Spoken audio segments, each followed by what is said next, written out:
BRS లో బోలెడంత రాజకీయ రచ్చ జరుగుతోంది. ఆ పార్టీ అంతర్గత రాజకీయాలు ముదిరి పాకాన పడ్డాయి.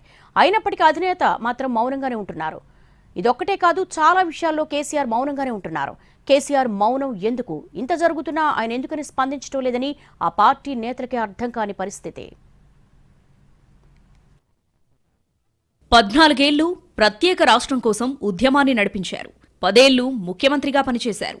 ఎప్పుడైతే అధికారం పోయిందో అప్పట్నుంచి కేసీఆర్ మౌనమునిగా మారిపోయారు. అడపాదడపా మాట్లాడినప్పటికీ ఎక్కువ సమయం మౌనంగానే ఉంటున్నారు. అధికారంలో ఉన్నప్పుడు ఫామ్ హౌస్లోనే ఉన్నారు.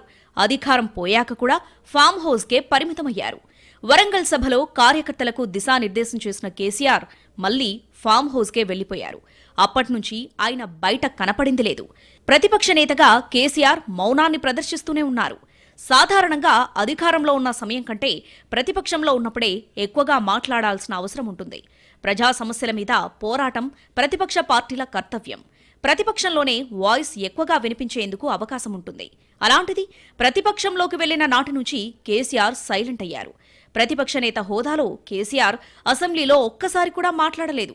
అసలు అసెంబ్లీకే 1-2 సార్లు వచ్చారు.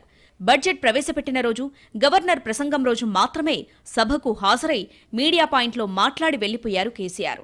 అప్పుడు ఎలా ఉన్నప్పటికీ ఇప్పుడు మాత్రం కేసీఆర్ మాట్లాడాల్సిన అవసరం ఉందంటున్నారు పార్టీ నేతలు. ఆయన కుమార్తె ఎమ్మెల్సీ కవిత రాసిన లెటర్ లీక్ కావడం రాష్ట్ర రాజకీయాల్లో కలకలం రేపింది. అంతటితో ఆగలేదామే. కేసీఆర్ చుట్టూ దెయ్యాలున్నాయంటూ సంచలనానికి కారణమయ్యారు. ఇలాంటి సమయంలో విమర్శలకు చెక్ పెట్టాలంటే కేసీఆర్ నోరు తెరవాల్సిందే అంటున్నారు నేతలు. ఇంత జరుగుతున్నా ఈ అంశంపై కేసీఆర్ ఏ విధంగానూ స్పందించలేదు. కనీసం ప్రకటన కూడా విడుదల చేయలేదు. కేసీఆర్ మౌనంగా ఉండటం బీఆర్ఎస్ కు నష్టమా లాభమా అనే చర్చ పార్టీలో జరుగుతోంది.